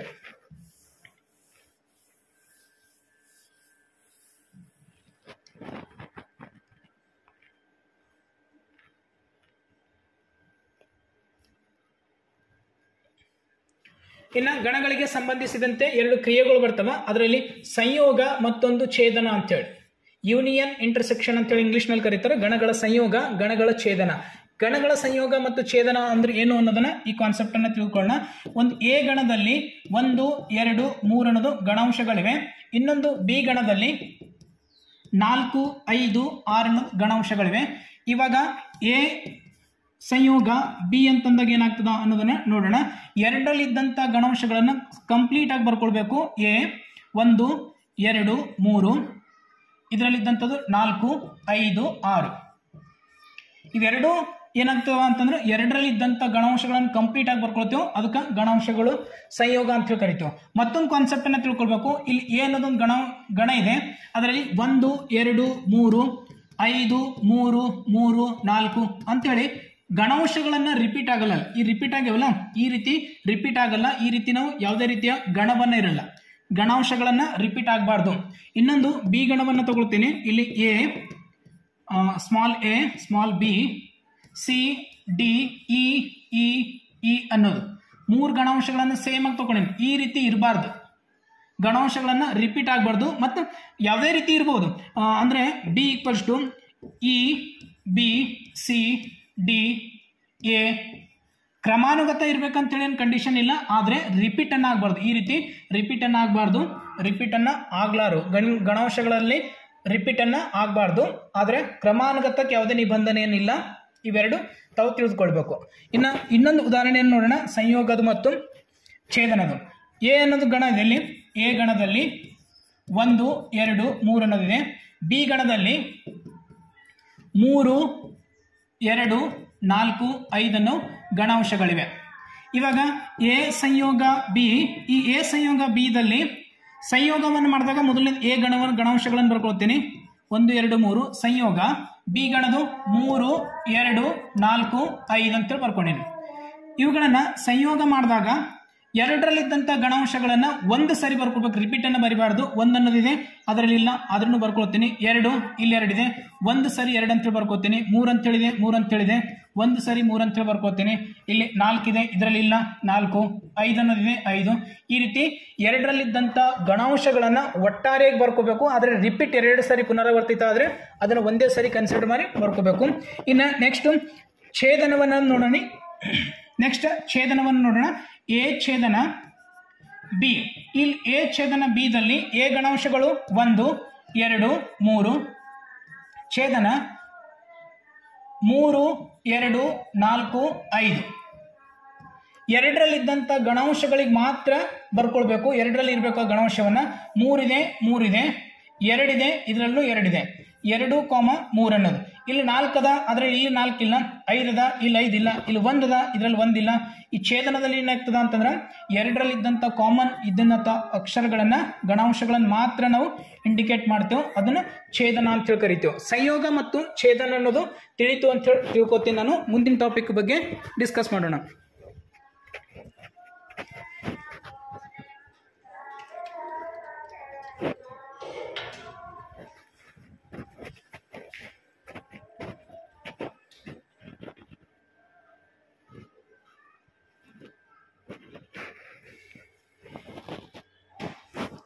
ಗಣಗಳ ಲಕ್ಷಣಗಳು. ಗಣಗಳ ಸಂಯೋಗವು ಪರಿವರ್ತನೆ ನಿಯಮವಾಗಿದೆ ಅಂತೇಳಿ ಇಲ್ಲಿ ಒಂದು ಕಂಡೀಷನ್ಸ್ ಬರುತ್ತೆ. ಲಕ್ಷಣಗಳು, ಗುಣಲಕ್ಷಣಗಳನ್ನ. ಈ ಗುಣಲಕ್ಷಣದಲ್ಲಿ 1ನೇ ಕಂಡೀಷನ್ಸ್ ಅನ್ನ ಚೆಕ್ ಮಾಡೋಣ. ಇಲ್ಲಿ ಎ ಸಂಯೋಗ ಬಿ ಈಕ್ವಲ್ಸ್ ಟು ಬಿ ಸಂಯೋಗ ಎ ಅನ್ನೋದನ್ನ ಚೆಕ್ ಮಾಡೋಣ. ಎ ಗಣದಲ್ಲಿದ್ದಂಥ ಗಣಾಂಶಗಳು 1, 2, 3. ಬಿ ಗಣದಲ್ಲಿದ್ದಂಥ ಗಣಾಂಶಗಳನ್ನ 3, 4, 5 ಅಂತೇಳಿ ತಗೋತೇನೆ. ಸಂಯೋಗವನ್ನು ಚೆಕ್ ಮಾಡಿದಾಗ ಎ ಸಂಯೋಗ ಬಿ ಅನ್ನು ಚೆಕ್ ಮಾಡಿದಾಗ ಎ ಸಂಯೋಗ ಬಿ 1, 2, 3. ಸಂಯೋಗ ಬಿ ಗಣದ ಗಣಾಂಶಗಳು 3, 4, 5. ಇವೆರಡನ್ನ ಸಂಯೋಗ ಮಾಡಿದಾಗ ಯೂನಿಯನ್ ಅಂತ ಹೇಳಿ ಮಾಡಿದಾಗ 1, 2ರಲ್ಲಿದ್ದಂಥದ್ದು ಬರ್ಕೊಳ್ಬೇಕು, ಆದರೆ ರಿಪೀಟ್ ಇದ್ದಂಥದ್ದು ಒಂದೇ ಸಾರಿ ಕೌಂಟ್ ಮಾಡಬೇಕು. 2, 3, 4, 5 ಅನ್ನೋದು ಏನಾಗ್ತದ ಎ ಸಂಯೋಗ ಬಿ ಅನ್ನೋದು ಬರ್ತದ. ಎ ಸಂಯೋಗ ಬಿ ಅನ್ನೋದು ಸಿಕ್ತು. ಇದನ್ನ ಸಮೀಕರಣ 1 ಅಂತ ಹೇಳ್ಕೊಂಡ. ಇನ್ನೊಂದು ಕಂಡೀಷನ್, ಇವಾಗ ಬಿ ಸಂಯೋಗ ಎ, ಬಿ ಸಂಯೋಗ ಎ ಅನ್ನ ಮಾಡಿದಾಗ ಬಿ ಅಂತಂದ್ರೆ ಮೊದಲು ಬಿ ಗಣಾಂಶಗಳು 3, 4, 5. ಸಂಯೋಗ ಎದು ಗಣಾಂಶಗಳು 1, 2, 3. ಸಂಯೋಗವನ್ನು ಮಾಡೋ ಹೊತ್ತಿನ ಕಂಡೀಷನ್ ಏನಿದೆ, ಎರಡರಲ್ಲಿದ್ದಂಥ ಗಣಾಂಶಗಳನ್ನ ಒಂದು ಸಾರಿ ಬರ್ಕೋಬೇಕು. 1 ಎಲ್ಲವನ್ನ ಬರ್ಕೊಳ್ಬೇಕು, ಆದ್ರೆ ರಿಪೀಟ್ ಆದದ್ದು ಬರ್ಕೊಳ್ಬಾರ್ದು. ಒಂದೇ ಸಾರಿ ಕೌಂಟ್ ಮಾಡ್ಬೇಕು ಅದನ್ನ. 1, 2, 3 ಇದೆ, 3, 4, 5. ಇದನ್ನ ಸಮೀಕರಣ 2. ಇವಾಗ ಸಮೀಕರಣ 1 ಮತ್ತು 2 ಚೆಕ್ ಮಾಡ್ರಿ. 2 ಸೇಮ್ ಆಗಿದ್ದೇನೆ. ಅದಕ್ಕೆ ಏನಂತ ಕರೀತಾರ, ಎ ಸಂಯೋಗ ಬಿ ಈಕ್ವಲ್ಸ್ ಟು ಬಿ ಸಂಯೋಗ ಎ. ಇದನ್ನೇನಾಗ್ತದ ಪರಿವರ್ತನೆಯ ನಿಯಮ ಅಂತ ಹೇಳಿ ಕರೀತಾರ. ಪರಿವರ್ತನೆ ನಿಯಮವೇನಾಗ್ತದ, ಎ ಸಂಯೋಗ ಬಿ ಈಕ್ವಲ್ಸ್ ಟು ಬಿ ಸಂಯೋಗ ಎ ಆಗಿರ್ತದ. ನಂತರ ಎರಡನೇ ಪಾಯಿಂಟ್ಸ್ ಅನ್ನು ಚೆಕ್ ಮಾಡೋಣ. ಗಣಗಳ ಛೇದನವು ಪರಿವರ್ತನೆ ನಿಯಮವಾಗಿದೆ. ಇದಕ್ಕೆ ಸಂಯೋಗ ಆಗಿತ್ತು, ಛೇದನವನ್ನ ಚೆಕ್ ಮಾಡೋಣ. ಎ ಛೇದನ ಬಿ ಈಕ್ವಲ್ಸ್ ಟು ಬಿ ಛೇದನ ಎ ಅನ್ನೋದು ಚೆಕ್ ಮಾಡೋಣ. ಎ ಗಣದ ಗಣಾಂಶಗಳು 1, 2, 3. ಬಿ ಗಣದ ಗಣಾಂಶಗಳು 3, 4, 5 ಅಂತ ತಗೊಂಡೇನೆ. ಮೊದಲಿಗೆ ಎ ಛೇದನ ಬಿ ಮಾಡಿದಾಗ ಎ ಛೇದನ ಬಿ, ಎ ಗಣಾಂಶಗಳು 1, 2, 3. ಛೇದನ ಬಿ 3, 4, 5. ಇಂಟರ್ಸೆಕ್ಷನ್ ಅಂತ ಕರೀತಾರೆ ಇಂಗ್ಲಿಷ್ನಲ್ಲಿ. ಎರಡರಲ್ಲಿದ್ದಂಥ ಕಾಮನ್ ಮಾತ್ರ ಬರ್ಕೊಳ್ಬೇಕು. 3, 3 ಇದೆ, 3 ಅನ್ನೋದು ಬರ್ಕೊಂಡಿನಿ. 1 ಇಲ್ಲ, ಅದರಲ್ಲಿಲ್ಲ. ಇಲ್ಲಿ 2 ಇದೆ, ಇದರಲ್ಲಿ 2 ಇಲ್ಲ. 4, 5 ಎರಡರಲ್ಲಿಲ್ಲ. ಸಮೀಕರಣ 1 ಅಂತೇಳಿ ಸಿಕ್ತು. ನಂತರ ಎರಡನೇ ಸಮೀಕರಣವನ್ನು ಚೆಕ್ ಮಾಡೋಣ. ಬಿ ಸಂಯೋಗ ಛೇದನ ಎ ಅನ್ನೋದು ಬಿ ಗಣಾಂಶಗಳು 3, 4, 5. ಛೇದನ ಎ ಗಣಾಂಶ 1, 2, 3. ಛೇದನವನ್ನು ಮಾಡಬೇಕಾದ್ರೆ ಎರಡರಲ್ಲಿ ಕಾಮನ್ ಇದ್ದಿದ್ದು, ಎರಡರಲ್ಲಿ ಕಾಮನ್ ಏನಿದೆ 3, 3 ಇದೆ, 3 ಅಂತ ಬರ್ಕೊಂಡಿದೆ. ಇದಕ್ಕೆ ಸಮೀಕರಣ 2. ಇವಾಗ ಸಮೀಕರಣ 1 ಮತ್ತು 2 ಚೆಕ್ ಮಾಡಿದಾಗ ಏನಾಗ್ತದ, ಇವೆರಡು ಏನಾಗವ ಅಂತಂದ್ರೆ 3, 3 ಅಂತೇಳಿ ಬಂದದ. ಹಾಗಾಗಿ ಗಣಗಳ ಛೇದನ ಪರಿವರ್ತನೀಯವಾಗಿದೆ. ಛೇದನವು ಪರಿವರ್ತನೀಯವಾಗಿದೆ. ನಂತರ ಇನ್ನೊಂದು ಕಂಡೀಷನ್ಸ್ ಅನ್ನ ಬರ್ತದ, ಗಣಗಳ ಸಂಯೋಗ ಸಹವರ್ತನೀಯ. ಸಹವರ್ತನೀಯ ಅಂತಂದಾಗ ಎ ಸಂಯೋಗ ಬಿ ಸಂಯೋಗ ಸಿ ಈಕ್ವಲ್ಸ್ ಟು, ಇಲ್ಲಿ ಸ್ವಲ್ಪ ತಪ್ಪಾಗಿದೆ, ಎ ಸಂಯೋಗ ಬಿ ಸಂಯೋಗ ಎ ಸಂಯೋಗ ಸಿ ಅಂತ ಹೇಳಿ ಆಗ್ಬೇಕಿದು. ಇದು ಸಂಯೋಗ ಎ ಸಂಯೋಗ ಸಿ ಅಂತ ಹೇಳಿ ಆಗ್ಬೇಕು. ಅದನ್ನ ಇಲ್ಲಿ ಚೆಕ್ ಮಾಡೋಣ. ಇಲ್ಲಿ 3 ಗಣಾಂಶಗಳು ಬರ್ತವೆ, ಗಣಗಳು ಬರ್ತವೆ. 1, 2, 3. ಬಿ ಗಣ 3, 4, 5 ಅಂತೇಳಿ ತಗೊಂಡೇನೆ. ಇನ್ನೊಂದು ಸಿ ಗಣವನ್ನ 4, 5, 6 ಈ ರೀತಿ ಸಿ ಗಣಾಂಶಗಳನ್ನು ತಗೊಂಡೇನೆ. ಎ ಸಂಯೋಗ ಅಂದ್ರೆ ಎ ಗಣದ ಗಣಾಂಶಗಳನ್ನು ಡೈರೆಕ್ಟ್ ಬರ್ಕೋತೀನಿ. ಎ ಸಂಯೋಗ ಬಿ ಸಂಯೋಗ ಸಿ ಅನ್ನೋದು ಮೊದಲು ಚೆಕ್ ಮಾಡೋಣ. ಎ ಗಣದ ಗಣಾಂಶಗಳು 1 2 3 ಸಂಯೋಗ. ನಂತರ ಇಲ್ಲಿ ಬಿ ಗಣದ ಗಣಾಂಶಗಳು 3 4 5 ಸಂಯೋಗ. ಸಿ ಗಣದ ಗಣಾಂಶಗಳು 4 5 6. ಇವಾಗ ಮೊದಲ ಎ ಗಣದ ಗಣಾಂಶಗಳನ್ನು ಅದೇ ರೀತಿ ಬರ್ಕೊಳ್ತೀನಿ. ಮೊದಲು ಬ್ರ್ಯಾಕೆಟ್ನಲ್ಲಿ ಇದನ್ನು ಬಿಡಿಸ್ಕೊಳ್ಬೇಕು. ಸಂಯೋಗ ಇವೆರಡಕ್ಕೆ ಸಂಯೋಗ ಮಾಡಿದಾಗ 3 4 5 6 ಎರಡೂ ಗಣದಲ್ಲಿದ್ದಂಥ ಎಲ್ಲ ಗಣಾಂಶಗಳನ್ನು ಬರ್ಕೊಳ್ತೀನಿ. ಅದರ ರಿಪೀಟ್ ಆಗೋ ಒಂದೇ ಸರಿ ಬರ್ಕೊಳ್ಬೇಕು. ಇವಾಗ 1 2 3 4 5 6 ಇದಕ್ಕೆ ಸಮೀಕರಣ 1. ಎ ಸಂಯೋಗ ಬಿ ಸಂಯೋಗ ಸಿ ಅನ್ನೋದು ಇಷ್ಟು ಬಂತು. ಅದರಲ್ಲಿದ್ದಂಥ ಗಣಾಂಶಗಳು 1 2 3 4 5 6 ಅನ್ನೋದು ಸಿಕ್ಕಿದೆ. ನಂತರ ಇವಾಗ ಇನ್ನೊಂದು ಗಣಾಂಶವನ್ನು ಚೆಕ್ ಮಾಡ್ಬೇಕು ನಾವು. ಅದು RHS ಸೈಡ್ ಇದ್ದಿದ್ದು ಎ ಸಂಯೋಗ ಬಿ ಸಂಯೋಗ ಎ ಸಂಯೋಗ ಸಿ ಅನ್ನೋದನ್ನು ಚೆಕ್ ಮಾಡಬೇಕು. ಎ ಗಣದ ಗಣಾಂಶಗಳು 1 2 3 ಸಂಯೋಗ. ಬಿ ಗಣದ ಗಣಾಂಶಗಳು 3 4 5 ಇದನ್ನು ಒಂದು ಸರಿ ಮಾಡಬೇಕು. ನಂತರ ಸಂಯೋಗ ಎ ಗಣದ ಗಣಾಂಶಗಳು 1 2 3 ಇದರಲ್ಲಿ ಸಂಯೋಗವನ್ನು ಮಾಡಬೇಕು. ಯಾವುದು? ಸಿ ಗಣದ ಗಣಾಂಶಗಳು 4 5 6 ಇದನ್ನು ಚೆಕ್ ಮಾಡಿದಾಗ ಇಲ್ಲಿ ಎ ಸಂಯೋಗ ಬಿ ಮಾಡಿದಾಗ 1 2 3 3 ಅನ್ನೋದು ಡಬಲ್ ಆಗಿದೆ. ಒಂದೇ ಸರಿ ಬರ್ಕೊಳ್ಬೇಕು. 1 2 3 4 5 ನಂತರ ಇದು ಸಂಯೋಗ. ಇವೆರಡು ಸಂಯೋಗ ಮಾಡಿದಾಗ 1 2 3 4 5 6 ಅನ್ನೋದು ಬಂತು. ಇವೆರಡು ಒಟ್ಟಾರೆ ಸಂಯೋಗ ಮಾಡಿದಾಗ 1 2 3 4 5 ಇಲ್ಲೊಂದು 6 ಇದೆ. 1 2 3 4 5 6 ಇವಾಗ ಇದು ಸಮೀಕರಣ 2. ಸಮೀಕರಣ 1 ಮತ್ತು 2 ಚೆಕ್ ಮಾಡಿದಾಗ ಎರಡು ಸಮನಾಗಿದ್ದಲ್ಲ, ಹಾಗಾಗಿ ಇದಕ್ಕೇನಂತ ಕರಿತೀವಿ? ಗಣಗಳ ಸಂಯೋಗವು ಅವುಗಳ ಸಹವರ್ತನೀಯವಾಗಿದೆ. ಸಂಯೋಗವು ಸಹವರ್ತನೀಯವಾಗಿದೆ ಅಂತೇಳಿ ನಾವು ಇದರ ಮುಖಾಂತರ. ನಂತರ ಇಲ್ಲಿ ಎರಡು ಗಣಗಳಲ್ಲಿ ಗಣಾಂಶಗಳ ಸಂಖ್ಯೆಗಳ ನಡುವಿನ ಸಂಬಂಧವನ್ನು ಚೆಕ್ ಮಾಡೋದು. ಇಲ್ಲೊಂದು ಸ್ವಲ್ಪ ಸೂತ್ರಗಳಿವೆ, ಒಂದು 3-4 ಸೂತ್ರಗಳನ್ನು. ಆ ಸೂತ್ರಗಳನ್ನು ಉಪಯೋಗ ಮಾಡುವ ಮುಖಾಂತರ ಮುಂದಿನ ಸ್ಲೈಡ್ಸ್ನಲ್ಲಿ ಈ ಸೂತ್ರಗಳನ್ನು ಯಾವ ರೀತಿ ಉಪಯೋಗ ಆಗ್ತವೆ ಅನ್ನೋದನ್ನು ತಿಳಿಸ್ತೀನಿ. ಅದು ಮೊದಲನೇ ಸೂತ್ರ ಎನ್ ಆಫ್ ಎ ಸಂಯೋಗ B equals to N of A plus N of B equals to minus N of A ಛೇದನ ಬಿ ಅಂತ ಹೇಳಾಗ್ತದೆ ಮೊದಲನೇ ಸೂತ್ರ. ಎರಡನೇ ಸೂತ್ರ ಎನ್ ಆಫ್ ಎ ಛೇದನ B equals to N of A plus N of B minus N of A ಸಂಯೋಗ B ಅಂತ ಹೇಳಾಗ್ತದೆ. ಮೂರನೇದು ಎ ಮತ್ತು ಬಿ ಸಾಮಾನ್ಯ ಗಣಾಂಶಗಳಲ್ಲಿನ ಗಣಗಳಾದರೆ, ಸಾಮಾನ್ಯ ಗಣದಲ್ಲಿನ ಗಣಾಂಶಗಳಾದರೆ ಅವಾಗ ಎ ಛೇದನ ಬಿ ಏನಾಗ್ತದೆ ಅಂತಂದ್ರೆ ನಲ್ ಸೆಟ್ ಅಂತ ಹೇಳಾಗ್ತದೆ. ಅದರಲ್ಲಿ ಶೂನ್ಯ ಗಣ ಅಂತ ಹೇಳಾಗ್ತದೆ. ಅದರಲ್ಲಿ ಮೊದಲನೇದು ಎನ್ ಆಫ್ ಎ ಛೇದನ ಬಿ ಅಂತೇಳಿ ಮಾಡಿದಾಗ ಶೂನ್ಯ ಗಣ ಅಂತೇಳಿ ಬರ್ತದೆ. ಇನ್ನೊಂದು ಎರಡನೇದು ಎನ್ ಆಫ್ ಎ ಸಂಯೋಗ ಬಿ ಅನ್ನು ಮಾಡಿದಾಗ N of A plus N of ಬಿಗೆ ಈಕ್ವಲ್ ಆಗ್ತದೆ. ಇವೆಲ್ಲ ಸೂತ್ರಗಳನ್ನು ಮುಂದಿನ ಸ್ಲೈಡ್ಸ್ಗಳನ್ನು ಯೂಸ್ ಮಾಡುವ ಮುಖಾಂತರ ಅದರ ಉದಾಹರಣೆಯನ್ನು ತಿಳಿಸ್ತೇನೆ. ಎನ್ ಆಫ್ ಎ ಅಂತಂದ್ರೆ ಎ ಗಣದಲ್ಲಿರುವಂಥ ಗಣಾಂಶಗಳ ಸಂಖ್ಯೆ. ಸಪೋಸ್ ಎ ಅನ್ನೋದು ಇಲ್ಲಿ 1 2 3 4 5 ಅಂತ ಹೇಳಿದೆ. ಇಲ್ಲಿ ಎಷ್ಟು ಗಣಾಂಶಗಳಿವೆ? 5 ಗಣಾಂಶಗಳಿವೆ. ಇದಕ್ಕೆ ಎನ್ ಆಫ್ ಎ ಅಂತೇಳಿ ಕರಿತೇವೆ ನಾವು. ಎನ್ ಆಫ್ ಬಿ ಅಂತಂದಾಗ ಬಿ ಗಣದಲ್ಲಿರುವ ಗಣಾಂಶಗಳ ಸಂಖ್ಯೆ ಅಂತ ಹೇಳಿ ಆಗ್ತದೆ.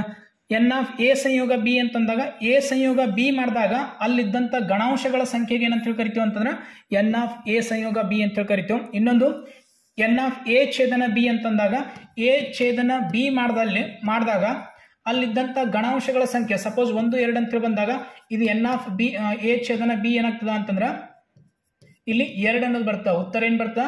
2 ಅಂತೇಳಿ ಬರ್ತದೆ. ಛೇದನ ಮತ್ತು ಸಂಯೋಗ ಮಾಡಿದಾಗ ಗಣಾಂಶಗಳ ಸಂಖ್ಯೆಯನ್ನು ಕೌಂಟ್ ಮಾಡಿ ಅದೇನಾಗ್ತದೆ?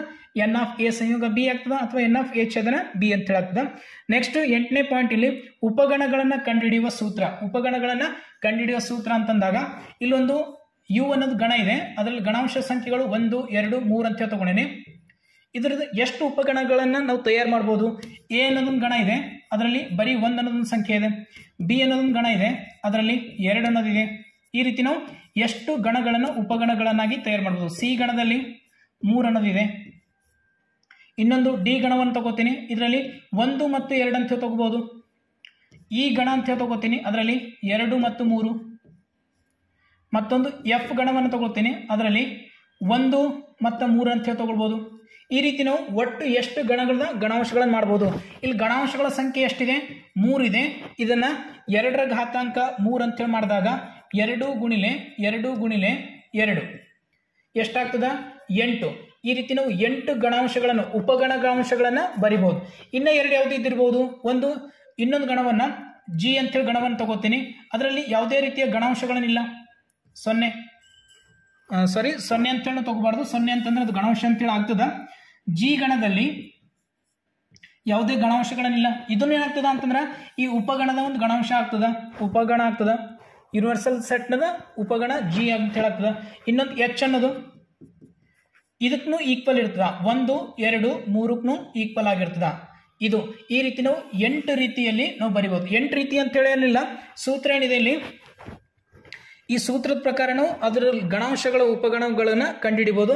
2 ರ ಘಾತಾಂಕ n ಅನ್ನೋದು ಉಪಗಣಗಳನ್ನು ಎಷ್ಟಿವೆ ಅಂತೇಳಿ ಕಂಡುಹಿಡಿಬಹುದು. ಸಪೋಸ್ ಇಲ್ಲಿ ಇನ್ನೊಂದು ಗಣಾಂಶ ಅಂತ ತಗೋತೀನಿ ನಾನು. ಎ ಅನ್ನೋ ಸೆಟ್ ಅನ್ನು ತಗೊಂಡಿನಿ. ಅದರಲ್ಲಿ A, E, I, O, U ಅನ್ನೋ ಗಣಾಂಶಗಳಿವೆ.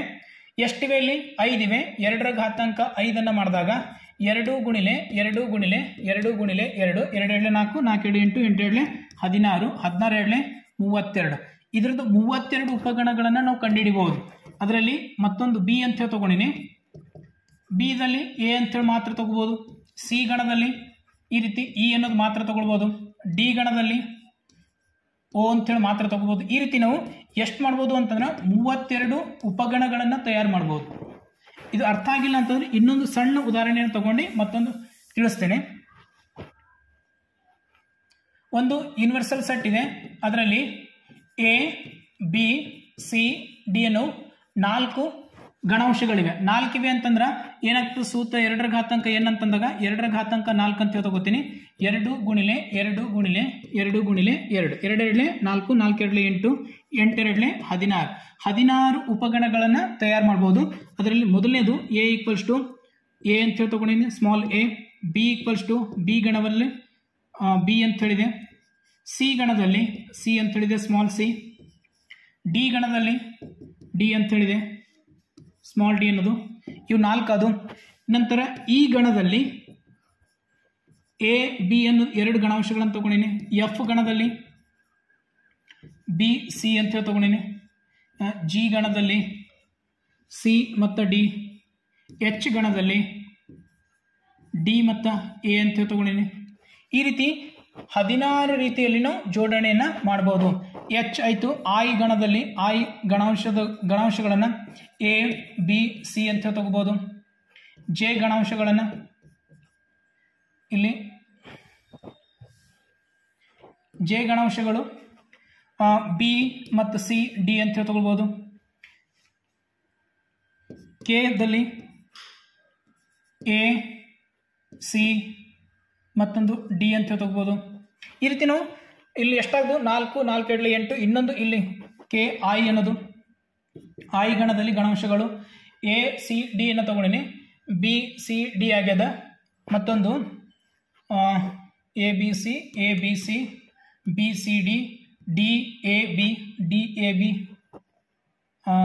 D, A, B. ಈ ರೀತಿ ಇವು 4 ಅದು. 4 3 12. ಇವಾಗ 4 4 ಒಂದು ಸೆಟ್ ಅನ್ನು ತಗೋಬಹುದು. ಮತ್ತೊಂದು ಎಂಟಿ ಸೆಟ್ ಅಂತ ಹೇಳಿ ಬರ್ತಾ. ಈ ರೀತಿ ಉಪಗಣಗಳನ್ನು 16 ರೀತಿಯಲ್ಲಿ ನಾವು ಕ್ರಿಯೇಟ್ ಮಾಡಬಹುದು. ಅದಕ್ಕೆ ಈ ಸೂತ್ರವನ್ನು ಉಪಯೋಗ ಮಾಡ್ತೇವೆ. ಇವಾಗ ಕೆಲವೊಂದು ಪ್ರಶ್ನೆಗಳ ಪರಿಹಾರವನ್ನ ನೋಡೋಣ. ಪರಿಮಿತ ಗಣಕ್ಕೆ ಉದಾಹರಣೆ. ಪರಿಮಿತ ಗಣ ಅಂತಂದ್ರೆ ಈಗಾಗಲೇ ನಾನು ಹೇಳಿನಿ, ಫೈನೈಟ್ ಸೆಟ್ ಅಂತ ಹೇಳಿ ಕರೀತಾರೆ. ಅದರಲ್ಲಿ ನಿರ್ದಿಷ್ಟವಾದ ಪದಗಳನ್ನು ಮಾತ್ರ ಇರಬೇಕು, ಅದಕ್ಕೆ ಪರಿಮಿತ ಗಣ ಅಂತ ಹೇಳಿ ಕರಿತೀವಿ. ಸ್ವಾಭಾವಿಕ ಸಂಖ್ಯೆಗಳ ಗಣ ಅಂತ ಹೇಳಿ ಕೊಟ್ಟಿದ್ದಾರೆ. ಇಲ್ಲಿ n = 2 ಅಂತ ಹೇಳಿ ಆಗ್ತಾ 1 2 3 ಡ್ಯಾಶ್ ಡ್ಯಾಶ್ ಡ್ಯಾಶ್. ಇದಕ್ಕ ಮಿತಿ ಇಲ್ಲ, ಎಲ್ಲಿ ಎಂಡ್ ಆಗ್ಯದ ಅನ್ನೋದನ್ನ ಡ್ಯಾಶ್ ಡ್ಯಾಶ್. ಇದಕ್ಕೆ ಎಲ್ಲಿ ಎಂಡ್ ಆಗ್ಯದ ಅನ್ನೋದನ್ನು ಗೊತ್ತಾಗಲ್ಲ. ಅದಕ್ಕೆ ಸ್ವಾಭಾವಿಕ ಸಂಖ್ಯೆಗಳಿಗೆ ಕೊನೆ ಅನ್ನೋದಿಲ್ಲ. ಹಾಗಾಗಿ ಅದಕ್ಕೆ ಏನಂತ ಕರಿತೇವೆ, ಇದು ಪರಿಮಿತ ಗಣವನ್ನ ಆಗಲ್ಲ. ಎರಡನೇದು 3ರ ಅಪವರ್ತನಗಳು. ಕನ್ಫ್ಯೂಷನ್ ಆಗಬಾರ್ದು. ಒಂದು ಎ ಅನ್ನೋದೊಂದು ಸೆಟ್ ಇದೆ. ಇದರಲ್ಲಿ 3ರ ಅಪವರ್ತನಗಳು ಅಂದಾಗ 3ರ ಮಗ್ಗಿ 3 2 6 3 3 9 3 10 30 ಅಂತ ಹೇಳಿ ಮುಗ್ದಿಲ್ಲ. ಇನ್ನು 33 36 ಡ್ಯಾಶ್ ಡ್ಯಾಶ್ ಡ್ಯಾಶ್ ಇದೇ ರೀತಿ ಮುಂದುವರಿತದ. ಇದಕ್ಕೂ ಪರಿಮಿತ ಗಣ ಆಗಲ್ಲ. ಇದೇನಾಗ್ತದ, ಅಪರಿಮಿತ ಗಣ ಆಗ್ತದ. ಸ್ವಾಭಾವಿಕ ಸಂಖ್ಯೆಗಳು ಕೂಡ ಅಪರಿಮಿತ ಆಗ್ತದ. ಎರಡನೇ ಬಿ ಆಪ್ಷನ್ ಕೂಡ ಅಪರಿಮಿತ ಆಗ್ತದ. ಸಿ ಆಪ್ಷನ್ ಅನ್ನು ಚೆಕ್ ಮಾಡೋಣ. ಸಿ ನಲ್ಲಿ 81ರ ಅಪವರ್ತನಗಳು ಅಂತ ಹೇಳಿ ಕೇಳಿದಾರೆ. 81ರ ಅಪವರ್ತನ ಏನಾಗ್ತದ? 1 ಆಗ್ತದ, 3 ಆಗ್ತದ, 9, ನಂತರ 27, ಇನ್ನೊಂದು 81. ಇವೇನವ ಅಂತಂದ್ರೆ 81ರ ಅಪವರ್ತನಗಳು ಮುಗೀತು. ಇದಕ್ಕಿಂತ ಹೆಚ್ಚಿಗೆ ಅಪವರ್ತನಗಳನ್ನು ಸಿಗಲ್ಲ. ಇದು ಪರಿಮಿತವಾಗಿದೆ. ಇಲ್ಲಿಗೆ ಎಂಡ್ ಆಯ್ತದಲ್ಲ, ಇನ್ನೊಂದು 9 ಅಂತ ಇದನ್ನ ಪರಿಮಿತ ಗಣವಾಗಿದೆ. ಹಾಗಾಗಿ ಇದು ಸರಿಯಾದ ಉತ್ತರವನ್ನ ಆಗಿದೆ. ಡಿ ಅನ್ನೋದನ್ನು ಚೆಕ್ ಮಾಡೋಣ. ಡಿ ನಲ್ಲಿ ವಾಸ್ತವ ಸಂಖ್ಯೆಗಳು ಅಂತ ಹೇಳಿ ಕೇಳಿದ್ರೆ, ವಾಸ್ತವ ಸಂಖ್ಯೆಯಲ್ಲಿ ಸ್ವಾಭಾವಿಕ ಸಂಖ್ಯೆ ಬರ್ತದ, ಮತ್ತು ಪೂರ್ಣಾಂಕಗಳನ್ನು ಬರ್ತದ, ಹೋಲ್ ನಂಬರ್ಸ್ ಬರ್ತದ. ಪೂರ್ಣ ಸಂಖ್ಯೆಗಳು, ಹೋಲ್ ನಂಬರ್ಸ್, ಪೂರ್ಣಾಂಕಗಳು ಝಡ್ ನಿಂದ ಇಂಡಿಕೇಟ್ ಮಾಡ್ತೇವೆ. ಈ ರೀತಿ ಇಲ್ಲಿ ಒಂದೇ ಒಂದು ಸಂಖ್ಯೆಯನ್ನು ಚೆಕ್ ಮಾಡಿದ್ರೆ ಸಾಕು. ಸ್ವಾಭಾವಿಕ ಸಂಖ್ಯೆಗಳಿಗೆ ಎಂಡ್ ಇಲ್ಲ, ವಾಸ್ತವ ಸಂಖ್ಯೆಯಲ್ಲೇ ಬರ್ತದೆ ಸ್ವಾಭಾವಿಕ ಸಂಖ್ಯೆಗಳು. ಹಾಗಾಗಿ ಇದನ್ನ ಏನಾಗ್ತದೆ ಅಂತಂದ್ರೆ ಅಪರಿಮಿತ ಗಣ ಅಂತ ಹೇಳಾಗ್ತದ. ಸರಿಯಾದ ಉತ್ತರ 81ರ ಅಪವರ್ತನಗಳು ಏನಾಗ್ತದ? ಸರಿಯಾದ ಉತ್ತರ. ಅದಕ್ಕೆ ಪರಿಮಿತವಾದಂತ ಅಪವರ್ತನಗಳನ್ನು ಹೊಂದಿರ್ತದ. ಪರಿಮಿತ ಗಣಕ್ಕೆ ಬೆಸ್ಟ್ ಉದಾಹರಣೆ ಇದಾಗಿದೆ. ಎರಡನೇ ಪ್ರಶ್ನೆಯಲ್ಲಿ ಎಂ ಒಂದು ಗಣಾಂಶದಲ್ಲಿ A E I O U ಅನ್ನೋದು, ಇದು ಐ ಬೇಕು, ಐ ಒ ಯು ಮತ್ತು ಎನ್ ಗಣಾಂಶಗಳು A B C D E ಅಂತ ಹೇಳಿ ಕೊಟ್ಟಿದ್ದಾರೆ. ನಮಗೆ ಎಂ ಮೈನಸ್ ಎನ್ ಅನ್ನೋದು ಚೆಕ್ ಮಾಡಬೇಕು. ಎಂ ಮೈನಸ್ ಎನ್ ಅನ್ನೋದು ಮೊದಲು ಎಂ ಗಣಾಂಶಗಳನ್ನು ಬರ್ಕೊಳ್ಬೇಕು. A E I O U minus N ಗಣಾಂಶಗಳು A B C D E. ಇವೆರಡನ್ನ ಮೈನಸ್ ಮಾಡಬೇಕು. ಮೈನಸ್ ಅಂತಂದ್ರೆ ಅರ್ಥ ಏನು? ಇದರಲ್ಲಿ ಇದ್ದಂಥದ್ದು ಅದರಲ್ಲಿ ಮೈನಸ್ ಮಾಡಬೇಕು. ಎ ಕ್ಯಾನ್ಸಲ್ ಆಯಿತು. ಇದರಲ್ಲಿ ಇ ಅಂತ ಹೇಳಿದೆ, ಇನ್ನು ಇ ಅಂತ ಹೇಳಿದೆ, ಅದು ಕ್ಯಾನ್ಸಲ್ ಆಯಿತು. ಉಳಿತೇನಿಲ್ಲಿ ಐ ಒ ಯು ಅನ್ನೋದು ಉಳಿತು. ಇದರಲ್ಲಿ ಇದ್ದಂಥದ್ದು ಬರ್ಕೊಳ್ಬಾರ್ದು, ಕನ್ಫ್ಯೂಷನ್ ಆಗಬಾರ್ದು. ಎಂ ಛೇದನ ಎನ್ ಅನ್ನೋದು ಬೇರೆ, ಎಂ ಮೈನಸ್ ಎನ್ ಅನ್ನೋದೇ ಬೇರೆ. ಇದನ್ನ ಉತ್ತರ ಏನಾಗ್ತದ? ಇಲ್ಲಿ ಮೊದಲು ಉತ್ತರವನ್ನು ಚೆಕ್ ಮಾಡೋಣ. ಬಿ ಅನ್ನೋದು ಸರಿಯಾದ ಉತ್ತರ ಆಗ್ತದ. ಆದರೆ ಇದೇ ಪ್ರಶ್ನೆಯನ್ನ ಈ ರೀತಿ ಕೇಳಿದ್ರೆ ಯಾವ ರೀತಿ ಮಾಡಬಹುದು? ಎನ್ ಮೈನಸ್ ಎಂ ಅಂತ ಹೇಳಿ ಕೇಳಿದಾಗ ಯಾವ ರೀತಿ ಮಾಡಬಹುದು ಅನ್ನೋದನ್ನ ಇದನ್ನು ಚೆಕ್ ಮಾಡೋಣ. ಎನ್ ಗಣಾಂಶಗಳು ಮೊದಲು ಬರ್ಕೊಳ್ಬೇಕು. A B C D E ಅನ್ನೋದು ಎನ್ ಗಣಾಂಶಗಳು ಮೈನಸ್ ಎಂ ಗಣಾಂಶಗಳು A E I O U. ಇದರಲ್ಲಿ ಎ ಇದೆ ಕ್ಯಾನ್ಸಲ್ ಆಯಿತು. ಇ ಇದೆ ಕ್ಯಾನ್ಸಲ್ ಆಯಿತು. ಇನ್ನು ಐ ಒ ಯು ಅನ್ನೋದು ಎನ್ ಗಣದಲ್ಲಿಲ್ಲ. ಹಾಗಾಗಿ ಉಳಿದಂಥ ಗಣಾಂಶಗಳನ್ನು ಇಲ್ಲಿ ಬರ್ಕೊಳ್ತೀವಿ ನಾವು. ಬಿ ಸಿ ಡಿ ಅನ್ನೋದು ಇದು ಎನ್ ಮೈನಸ್ ಎನ್ಗೆ ಸರಿಯಾದ ಉತ್ತರ ಆಗ್ತದ. ಈ ಗಣದಲ್ಲಿದ್ದಂಥ ಆ ಗಣದಾಗಿದ್ದಂಥ ಎಲ್ಲರೂ ಮೈನಸ್ ಮಾಡಬೇಕು. ಉಳಿದಂಥ ಗಣಾಂಶಗಳನ್ನು ಆಸ್ ಇಟ್ ಈಸ್ ಬರ್ಕೊಳ್ಬೇಕು. ಅದಕ್ಕೆ ಏನಂತ ಕರಿತು? ಮೈನಸ್ ಅನ್ನು ಮಾಡೋದು ಅಂತ ಹೇಳಿ ಕರಿತು. ಈ ಪ್ರಶ್ನೆಯ ಉತ್ತರ ಏನಾಗ್ತದ? ಐ ಒ ಯು ಅನ್ನೋದಾಗ್ತದ. ಎಂ ಮೈನಸ್ ಎನ್ ಸರಿಯಾದ ಉತ್ತರ. I O U option B ಸರಿಯಾದ ಉತ್ತರ.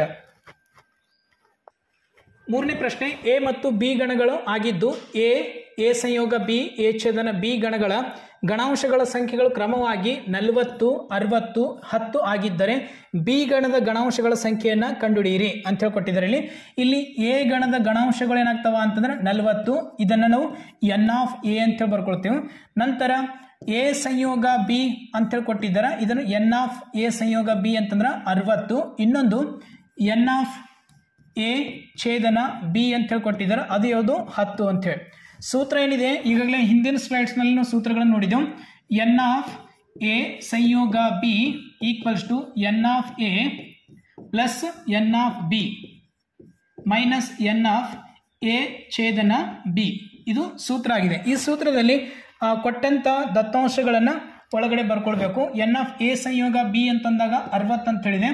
ಇಲ್ಲಿ 60 ಅನ್ನೋದು ಬರ್ಕೊಡ್ತೀನಿ. N of A 40 plus N of B ಅನ್ನೋದು ಗೊತ್ತಿಲ್ಲ, ಇದನ್ನೇ ಕಂಡು ಹಿಡಿಬೇಕಾಗಿದೆ ನಮಗೆ. ಮೈನಸ್ ಎನ್ ಆಫ್ ಎ ಛೇದನ ಬಿ ಅನ್ನೋದು 10. 40ರಲ್ಲಿ 10 ಹೋದಾಗ 30 ಬರ್ತದ. 60 ಮೈನಸ್ 30 ಮಾಡಿದಾಗ equals to N of B ಅನ್ನೋದು ಸಿಗ್ತದ. 60ರಲ್ಲಿ 30 ಹೋದಾಗ ಎನ್ ಆಫ್ ಬಿ ಅನ್ನೋದು 30 ಬಂತು. ಹಾಗಾದ್ರೆ ಬಿ ಗಣದಲ್ಲಿರುವ ಗಣಾಂಶಗಳು ಎಷ್ಟು? 30. ಸರಿಯಾದ ಆಪ್ಷನ್ ಏನಾಗಿದೆ? ಇಲ್ಲಿ ಬಿ ಅನ್ನೋದು ಸರಿಯಾದ ಆಪ್ಷನ್ ಇದೆ.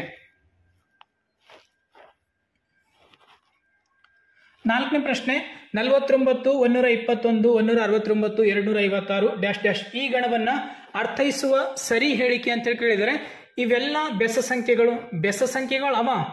ಆದ್ರ ಪ್ರತಿಯೊಂದು ಬೆಸ ಸಂಖ್ಯೆಗಳನ್ನು ಇಲ್ಲ. ಇಲ್ಲಿ 256 ಅನ್ನೋದು ಸಮ ಸಂಖ್ಯೆ. ಇವು 3 ಬೆಸ ಸಂಖ್ಯೆಗಳಿವೆ. 256 ಅನ್ನೋದು ಸಮಸಂಖ್ಯೆ ಆಗಿದೆ. ಹಾಗಾಗಿ ಒಂದನೇ ಹೇಳಿಕೆಯನ್ನ ತಪ್ಪಾಗ್ತದ. ಎಲ್ಲವೂ ವರ್ಗಗಳು ವರ್ಗ ಸಂಖ್ಯೆ ಅದನ್ನೇ ಇಲ್ಲದು. 7ರ ವರ್ಗ ಸಂಖ್ಯೆ 49, 11ರ ವರ್ಗ ಸಂಖ್ಯೆ 121, 13ರ ವರ್ಗ ಸಂಖ್ಯೆ 169, ನಂತರ 14ರ ವರ್ಗ ಸಂಖ್ಯೆ 256, 16ರ ವರ್ಗ ಸಂಖ್ಯೆ 256. ಈ ರೀತಿ ವರ್ಗ ಸಂಖ್ಯೆಗಳಿವೆ. ಆಪ್ಷನ್ ಬಿ ಅನ್ನೋದು ಸರಿಯಾದ ಉತ್ತರ ಆಗ್ತದ. ಇನ್ನು 2 ಆಪ್ಷನ್ಸ್ಗಳು ಚೆಕ್ ಮಾಡಬೇಕು. ಎಲ್ಲವೂ 7ರ ಭಾಜ್ಯ ಸಂಖ್ಯೆಗಳು, 7ರಿಂದ ಎಲ್ಲ ಭಾಜ್ಯ ಆಗ್ತವ ಅಂತ ಕೇಳತ್ತಾರ. ಇದು 7ರಿಂದ ಭಾಗ ಆಗ್ತದೆ, ಇದು ಆಗಲ್ಲ.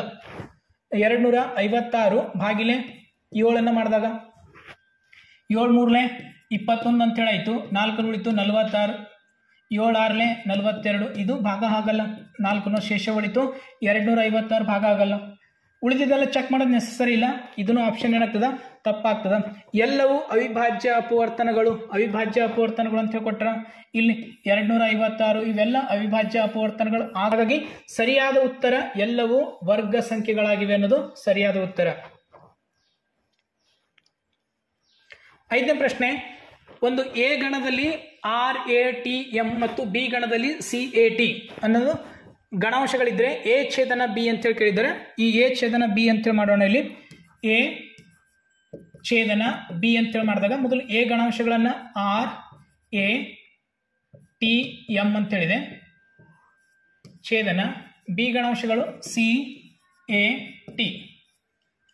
ಎರಡರಲ್ಲಿದ್ದಂಥ ಸಾಮಾನ್ಯವಾದಂಥ ಗಣಾಂಶಗಳು ಮಾತ್ರ ಬರ್ಕೊಳ್ಬೇಕು. ಎ ಅಂತೇಳಿದೆ, ಎ ಅಂತೇಳಿದೆ, ಎ ಅಂತೇಳಿ ಬರ್ಕೊಂಡ್ರಿ. ಇಲ್ಲಿ ಟಿ ಇದೆ, ಟಿ.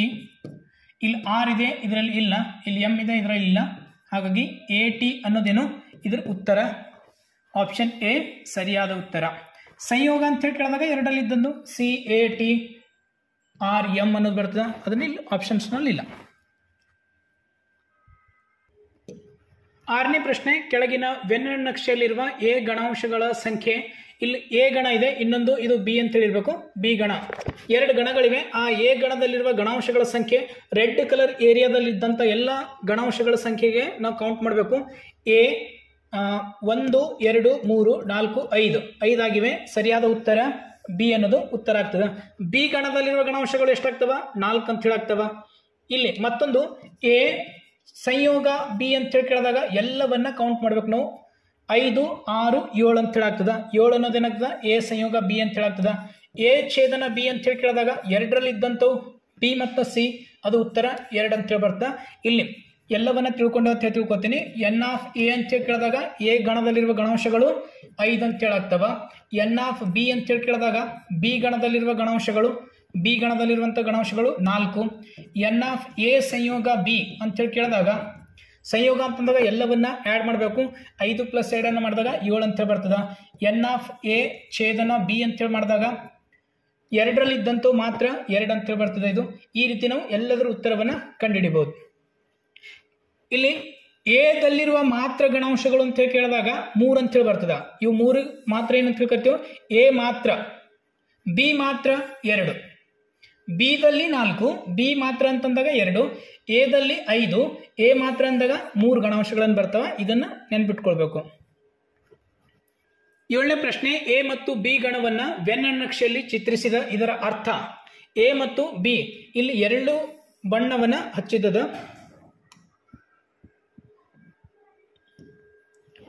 ಇಲ್ಲಿ ಎ ಮತ್ತು ಬಿ ಗಳ ಸಂಯೋಗವನ್ನು ಮಾಡಿದ್ದ. ಎ ಸಂಯೋಗ ಬಿ ಅಂತೇಳಿ ಮಾಡಿದ್ದದ. ಇದ್ರ ಉತ್ತರ ಏನಾಗ್ತದ ಅಂತಂದ್ರೆ ಎ ಸಂಯೋಗ ಬಿ ಅಂತ ಹೇಳಾಗ್ತದ. ಆಪ್ಷನ್ ಎ ಅನ್ನೋದು ಸರಿಯಾದ ಉತ್ತರ. ಅಂದ್ರೆ ಎಲ್ಲಕ್ಕ ಶೇಡ್ ಮಾಡಿದ ಎಲ್ಲ ಗಣಾಂಶಗಳನ್ನ ಕೌಂಟ್ ಮಾಡಿದ ಎ ಸಂಯೋಗ ಬಿ ಅಂತ ಹೇಳಾಗ್ತದ. ಇಲ್ಲ ಇದನ್ನ ಇದೇ ರೀತಿ ಇದ್ರ ಇದು ಏನಾಗ್ತಿತ್ತು? ಎನ್ ಆಫ್ ಎ ಅಂತ ಹೇಳಾಗ್ತಿತ್ತು ಎ ಮಾತ್ರ ಇದ್ದಾಗ. ನಂತರ ಇದನ್ನು ಬಿ ಮಾತ್ರ ಇದ್ದಾಗ ಎನ್ ಆಫ್ ಬಿ ಗಣ ಮಾತ್ರ ಆಗ್ತಿತ್ತು. ಇದು ಎನ್ ಆಫ್ ಬಿ ಅಂತ ಹೇಳಾಗ್ತಿತ್ತು. ಇವಾಗಲೇ ಹೇಳಿ ನಾನು, ಈ ಮಧ್ಯದಲ್ಲಿ ಇದ್ದಿದ್ದು ಎನ್ ಆಫ್ ಎ ಛೇದನ ಬಿ ಅಂತ ಹೇಳಾಗ್ತಿತ್ತು. ಕಂಪ್ಲೀಟ್ ಎಲ್ಲವನ್ನು ಜಾಯಿನ್ ಮಾಡಿದಾಗ ಎನ್ ಆಫ್ ಎ ಸಂಯೋಗ ಬಿ ಅಂತೇಳಿ ಉತ್ತರವನ್ನು ಆಗ್ತದೆ. 8ನೇ ಪ್ರಶ್ನೆ, ಈ ಕೆಳಗಿನವುಗಳಲ್ಲಿ ಎ ಮೈನಸ್ ಬಿ ಅನ್ನ ಪ್ರತಿನಿಧಿಸುವ, ಇದು ಪ್ರತಿನಿಧಿಸುವ ಅಂತ ಹೇಳ್ಬೇಕಿಲ್ಲಿ, ಪ್ರತಿನಿಧಿಸುವ ವೆನ್ ನಕ್ಷೆ ಅಂತ ಕೇಳಿದರೆ A minus B. A minus B ಅಂತಂದಾಗ ಏನ್ ಬರ್ತಿತ್ತು ಉತ್ತರವನ್ನ? ಎದಲ್ಲಿದ್ದಂತ ಗಣಾಂಶಗಳನ್ನ ಮಾತ್ರ ಇರಬೇಕು, ಅದನ್ನ ಬಿ ದಲ್ಲಿದ್ದಂತೆಲ್ಲ ಸಪರೇಟ್ ಮಾಡಬೇಕು. ಆಪ್ಷನ್ ಸಿ ಅನ್ನೋದು ಸರಿಯಾದ ಉತ್ತರವನ್ನ ಆಗ್ತದ. ಇದು ಸರಿಯಾದ ಉತ್ತರ. ಇಲ್ಲಿ ಎದಲ್ಲಿರೋದು ಮಾತ್ರ ಎ ಮೈನಸ್ ಬಿ ಅಂತಂದಾಗ ಎದಲ್ಲಿರೋದು ಮಾತ್ರ ಅಂತೇಳಿ ಬರ್ತದೆ. ಎ ಛೇದನ ಬಿ ಅಂತಂದಾಗ ಎ ನಲ್ಲಿರೂ ಇರಬೇಕು, ಬಿ ನಲ್ಲಿ ಇರಬೇಕು. ಇದು ಏನಾಗ್ತದ ಎ ಛೇದನ ಬಿ ಅಂತೇಳಿ ಇಂಡಿಕೇಟ್ ಮಾಡ್ತದ. ಇದು ಕಂಪ್ಲೀಟ್ ಆಗಿ ಎದಲ್ಲಿದ್ದಂಥ ಗಣಾಂಶಗಳನ್ನ ಸೂಚಿಸ್ತದ. ಇದೇನಾಗ್ತದ ಬಿ ಮೈನಸ್ ಎ ಅನ್ನೋದು ಸೂಚಿಸ್ತದ. ಬಿ ನಲ್ಲಿ ಇದ್ದಿದ್ದು ಎವನ್ನೆಲ್ಲ ಮೈನಸ್ ಮಾಡಬೇಕು, ಉಳಿದಿದ್ದೇನಾಗ್ತದ ಬಿ ಮೈನಸ್ ಎ ಅಂತ ಸೂಚಿಸ್ತದ. ಇನ್ನೊಂದು ಇಲ್ಲಿ ಬರ್ಕೊಳ್ತೀನಿ ನಾನು, ಎಲ್ಲವನ್ನ ಶೇಡ್ ಮಾಡಿದಾಗ ಅದೇನು ಸೂಚಿಸ್ತದ ಎ ಸಂಯೋಗ ಬಿ ಅಂತ ಸೂಚಿಸ್ತದ. ಹಾಗಾಗಿ ಇಲ್ಲಿ ಸರಿಯಾದ ಉತ್ತರ ಏನಾಗ್ತದ ಆಪ್ಷನ್ ಸಿ ಅನ್ನೋದು ಸರಿಯಾದ ಉತ್ತರ, ಎ ಮೈನಸ್ ಬಿ ಅನ್ನೋದು ಪ್ರತಿನಿಧಿಸುತ್ತದೆ. 9ನೇ ಪ್ರಶ್ನೆ, ಪಕ್ಕದಲ್ಲಿರುವ ವೆನ್ನಕ್ಷೆಯು ಕನ್ನಡ ಮತ್ತು ಇಂಗ್ಲಿಷ್ ದಿನಪತ್ರಿಕೆಗಳನ್ನು ಓದುವವರ ಗಣವಾಗಿದೆ. ಕನ್ನಡ ದಿನಪತ್ರಿಕೆಗಳನ್ನು ಮಾತ್ರ ಓದುವವರ ಸಂಖ್ಯೆ, ಇಲ್ಲಿ ಕನ್ನಡ ದಿನಪತ್ರಿಕೆಗಳನ್ನು ಮಾತ್ರ ಓದುವವರ ಸಂಖ್ಯೆ ಅಂತ ಹೇಳಾಗಿರ್ಬೇಕು. ಕನ್ನಡ ದಿನಪತ್ರಿಕೆಗಳನ್ನು ಓದುವವರ ಸಂಖ್ಯೆ ಅಂತೇಳಿ ಪ್ರಶ್ನೆ ಇದೆ, ಇಲ್ಲಿ ಕಟ್ಟಾಗಿದೆ. ಕನ್ನಡ ದಿನಪತ್ರಿಕೆಗಳನ್ನು ಓದುವವರ ಸಂಖ್ಯೆ, ಓದುವವರ ಸಂಖ್ಯೆ ಕನ್ನಡ ದಿನಪತ್ರಿಕೆಯನ್ನು ಓದುವವರ ಸಂಖ್ಯೆ ಎಷ್ಟಾಗ್ತದ? ಇಲ್ಲಿ ಈ ಕೆ ಅನ್ನೋದು ರೌಂಡ್ ನಲ್ಲಿ ಇದ್ದಂತ ಎಲ್ಲರೂ ಏನ್ ಮಾಡ್ತಾರ ಅಂತಂದ್ರೆ ಕನ್ನಡವನ್ನು ಓದ್ತಾರ. 600 + 100 700 ಅಂತ ಹೇಳಾಗ್ತದ. ಇದು ಕನ್ನಡವನ್ನ ದಿನಪತ್ರಿಕೆಯನ್ನು ಓದುವವರ ಸಂಖ್ಯೆ. ಆ 100 ಕನ್ನಡನೂ ಓದ್ತಾರೆ, ಇಂಗ್ಲಿಷ್ನೂ ಓದ್ತಾರೆ. ಕನ್ನಡ ಮತ್ತು ಇಂಗ್ಲಿಷ್ ಓದುವವರ ಸಂಖ್ಯೆ ಅಂತ ಕೇಳಿದಾಗ 100 ಅಂತ ಹೇಳಾಗ್ತದ. ಇಂಗ್ಲಿಷ್ ಮಾತ್ರ ಓದುವವರು 200. ಇಂಗ್ಲಿಷ್ ಮತ್ತು ಕನ್ನಡ, ಅವು ಕನ್ನಡ ಬಿ ಓದ್ತಾರೆ, ಇಂಗ್ಲಿಷ್ ಓದುವವರು ಕೆಲವರು ಅಂತಂದಾಗ ಅದು 300 ಅಂತ ಹೇಳಾಗ್ತದ. ಕನ್ನಡವನ್ನು ಓದುವವರು 700, ಇಂಗ್ಲಿಷ್ ಅನ್ನು ಓದುವವರು 300. ಕನ್ಫ್ಯೂಷನ್ ಮಾಡ್ಕೋಬಾರ್ದು. ಇಂಗ್ಲಿಷ್ ಮಾತ್ರ 200, ಇಂಗ್ಲಿಷ್ ಮಾತ್ರ 200 ಅನ್ನೋದು. ಒಟ್ಟಾರೆ ಎಷ್ಟು ಓದ್ತಾರ ಅಂತಂದಾಗ ಒಟ್ಟು ಎಷ್ಟು ಜನಸಂಖ್ಯೆ ಯಾರ ಅಂತಂದಾಗ ಇಲ್ಲಿ ಕೇಳಿದಾಗ ಮತ್ತೆ ಇಲ್ಲೇನಾಗ್ತದ ಅಂತಂದ್ರೆ 700 + 200 900 ಜನಸಂಖ್ಯೆಯನ್ನ ಇದ್ದಿದ್ದಾರೆ. ನಾವು ಈ ರೀತಿ ಕೂಡಿಸಿದಾಗ ಇದು ಕನ್ನಡ ಓದುವವರ ಸಂಖ್ಯೆ ಮತ್ತು ಇಂಗ್ಲಿಷ್ ಓದುವವರ ಸಂಖ್ಯೆ 300 ಅಂತ ಹೇಳಾಗ್ತದೆ. ಇಂಗ್ಲಿಷ್ ಓದುವವರ ಸಂಖ್ಯೆ 300, ಕನ್ನಡ ಓದುವವರ ಸಂಖ್ಯೆ 700. ಎರಡನ್ನು ಕೂಡಿಸಿದಾಗ 1000 ಬರ್ತದೆ. ಆದ್ರ ಇಲ್ಲಿ ಎಷ್ಟಿಗೆ ಟೋಟಲು 900 ಜನ ಮಾತ್ರ ಇದ್ದಾರೆ. ಇದನ್ನು ಕನ್ಫ್ಯೂಷನ್ ಮಾಡ್ಕೋಬಾರ್ದು. ಈ ಪ್ರಶ್ನೆಗೆ ಸರಿಯಾದ ಉತ್ತರ 700, ಆಪ್ಷನ್ ಬಿ ಅನ್ನೋದು ಸರಿಯಾದ ಉತ್ತರ. ಆದರೆ ನಾನು ಎಲ್ಲವನ್ನ 360 ಅಲ್ಲಿ ತಿಳಿಸ್ತಾ ಇದ್ದೀನಿ. ಕನ್ನಡವನ್ನ ಬಲ್ಲುವವರು 700 ಜನ. ಈ ರೆಡ್ ಮಾರ್ಕ್ ನಲ್ಲಿ ಇದ್ದಂತಂದ್ರೆ ಎಲ್ಲರೂ ಕನ್ನಡ ಮತ್ತು ಅವ್ರಿಗೆ ಇಂಗ್ಲಿಷ್ನು ಬರ್ತದ, ಆದ್ರೆ ಕನ್ನಡನು ಬರ್ತದ. ಈ ಗ್ರೀನ್ ನಲ್ಲಿ ಇದ್ದಂಥವ್ರು ಇಂಗ್ಲಿಷ್ ಅನ್ನು ಓದುವವರು, ಅವರಿಗೆ ಬರೀ ಇಂಗ್ಲಿಷ್ ಓದುವವರು 200, ಬರೀ ಕನ್ನಡವನ್ನು ಓದುವವರು 600, ಎರಡನ್ನು ಓದುವವರು 100. ಇವನ್ನ ಕೂಡಿಸ್ಬೇಕು. 600 + 100 + 200 ಅನ್ನ ಕೂಡಿಸಿದಾಗ 900 ಜನ ಟೋಟಲ್ ಇದ್ದಾರೆ. ಎಲ್ಲವನ್ನ ಕುಂತು 9 ಜನ ಇದ್ದಾರೆ. ಆದ್ರೆ ಈ ಪ್ರಶ್ನೆಗೆ ಸರಿಯಾದ ಉತ್ತರ ಆಪ್ಷನ್ ಬಿ. 10ನೇ ಪ್ರಶ್ನೆ, ಒಂದು ಶಾಲೆಯಲ್ಲಿ 6 ಜನ ಉಪಾಧ್ಯಾಯರಲ್ಲಿ 4 ಜನ ವಿಜ್ಞಾನವನ್ನು ಮತ್ತು 5 ಜನ ಗಣಿತವನ್ನು ಬೋಧಿಸುತ್ತಾರೆ. ಹಾಗಾದ್ರೆ ವಿಜ್ಞಾನ ಮತ್ತು ಗಣಿತ ಎರಡನ್ನ ಬೋಧಿಸುವವರ ಸಂಖ್ಯೆ ಎಷ್ಟು ಅಂತ ಕೇಳಿದ್ದಾರೆ. ಇಲ್ಲಿ ಮೊದಲ N(S) ವಿಜ್ಞಾನವನ್ನ ಬೋಧಿಸುವವರು 4 ಜನ, ಗಣಿತವನ್ನ N(M) ಅಂತ ತಗೋತೀನಿ, ಗಣಿತವನ್ನ 5 ಜನ ಬೋಧಿಸ್ತಾರೆ. ಎರಡನ್ನ ಬೋಧಿಸುವವರ ಸಂಖ್ಯೆ 2 ಬೋಧಿಸುವವರು N. ಇಲ್ಲಿ ಒಟ್ಟು ಜನಸಂಖ್ಯೆ ಎಷ್ಟಿದ್ದಾರೆ ಉಪಾಧ್ಯಾಯರು ಅಂತಂದ್ರ N(S) ಸಂಯೋಗ M ಅಂತ ತಗೋತೀನಿ. ಗಣಿತ ಮತ್ತು ವಿಜ್ಞಾನ ಬೋಧಿಸುವವರ ಸಂಖ್ಯೆ ಎರಡನ್ನು ಬೋಧಿಸುವವರ ಸಂಖ್ಯೆ 6 ಇದು ಒಟ್ಟು. ಎರಡೂ ಬೋಧಿಸ್ತಾರೆ, ಗಣಿತನ ಬೋಧಿಸ್ತಾರ ಮತ್ತು ವಿಜ್ಞಾನವನ್ನ ಬೋಧಿಸುವವರ ಸಂಖ್ಯೆ ನಾವು ಕಂಡುಹಿಡಬೇಕಾಗ್ಯದ. N(S) ಛೇದನ M ಅಂತೇಳಿ ನಾವು ಕಂಡುಹಿಡಬೇಕಾಗ್ಯದ. ಸೂತ್ರ ಏನಿದೆ ಇಲ್ಲಿ ಅಂತಂದ್ರ ಇಲ್ಲಿ ಸೂತ್ರ N(S) ಸಂಯೋಗ M = N(S) + N(M) minus N(S) ಛೇದನ M ಅಂತ ತಗೋತೀವಿ ಸೂತ್ರವನ್ನ. ಸಂಯೋಗ ಅಂತಂದಾಗ ಇದು 6 ಜನ, S ಅನ್ನೋದು 4 ಪ್ಲಸ್ M 5 ಮೈನಸ್ ಇದನ್ನ ಕಂಡುಹಿಡಬೇಕಾಗಿದೆ. S ಛೇದನ M ಅನ್ನೋದು ಕಂಡುಹಿಡಬೇಕಾಗಿದೆ. ಇವೆರಡನ್ನ ಕೂಡಿಸಿದಾಗ 9 ಬಂತು. 6 - 9 = N(S) ಛೇದನ M ಅಂತ ಬರ್ತದೆ. -3 = -N(S) ಛೇದನ M. ಮೈನಸ್ ಅನ್ನ ಕ್ಯಾನ್ಸಲ್ ಆಗಿ S ಛೇದನ M ಅನ್ನೋದು ಎಷ್ಟು ಬಂತು?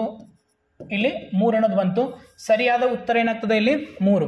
ಅಂದ್ರ ಅವರು 3 ಜನ ಯಾರಿದ್ದಾರೆ ಅಂತಂದ್ರೆ ಅವ್ರಿಗೆ ಗಣಿತನು ಬೋಧಿಸ್ಲಕ್ ಬರ್ತದ, ವಿಜ್ಞಾನವನ್ನ ಬೋಧಿಸ್ಲಕ್ ಬರ್ತದ ಅಂತ ಉಪಾಧ್ಯಾಯರು 3 ಇದ್ದಾರೆ. 11ನೇ ಪ್ರಶ್ನೆ, ರೈಲು ಗಾಡಿಯ ಬೋಗಿಯಲ್ಲಿನ ಒಟ್ಟು ಜನರಲ್ಲಿ 13 ಜನ ಮಾತ್ರ ಕನ್ನಡ ಮಾತನಾಡುವವರು. ಕನ್ನಡವನ್ನ ಅಂದ್ರೆ N(K) ಅಂತ ತಗೋತೀನಿ. ಎಷ್ಟು ಜನ ಇಲ್ಲಿ? 13 ಜನ ಮಾತನಾಡುವವರು ಮತ್ತು 7 ಜನ ಮಾತ್ರ ಹಿಂದಿಯನ್ನು ಮಾತಾಡುವವರು N(H) = 7 ಅಂತ ತಗೊಂಡಿನಿ. ಮಾತನಾಡಬಲ್ಲರು. ಆದರೆ ಬೋಗಿಯಲ್ಲಿನ ಜನರ ಸಂಖ್ಯೆ ಎಷ್ಟು?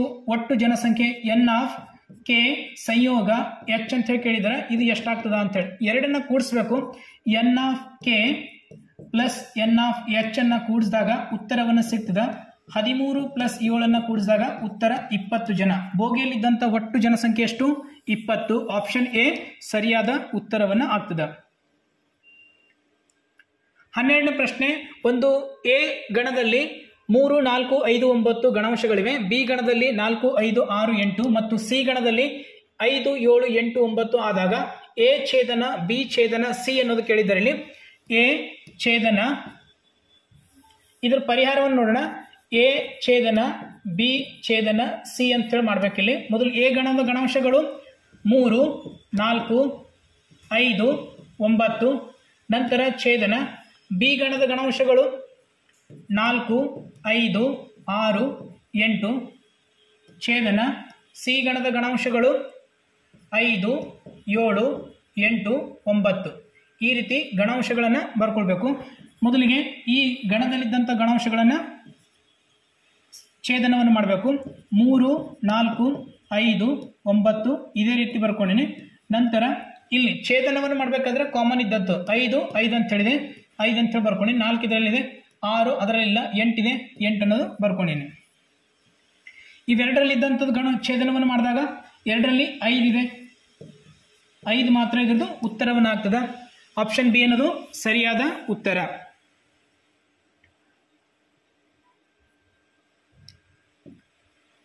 13ನೇ ಪ್ರಶ್ನೆ. ಒಂದು ಯೂನಿವರ್ಸಲ್ ಸೆಟ್ ಇದೆ 0, 1, 2, 3, 4, 5. ಅದರಲ್ಲಿ ಎ ಗಣ ಉಪಗಣ 0, 2, 4 ಮತ್ತು ಬಿ 1, 3, 5 ಆದಾಗ ಎ ಡ್ಯಾಶ್ ಅಂತ ಹೇಳಿ ಕೇಳಿದ್ದಾರೆ. ಇಲ್ಲಿ ಎ ಡ್ಯಾಶ್ ಅನ್ನು ಮಾಡಬೇಕಾದ್ರೆ ಎ ಡ್ಯಾಶ್ = ಯೂನಿವರ್ಸಲ್ ಸೆಟ್ ನಲ್ಲಿ ಎ ಗಣದ ಗಣಾಂಶವನ್ನ ಮೈನಸ್ ಮಾಡಬೇಕು. ಅಲ್ಲಿ ಯೂನಿವರ್ಸಲ್ ಸೆಟ್ದು 0, 1, 2, 3, 4, 5 ಅಂತ ಬರ್ಕೊಂಡಿನಿ.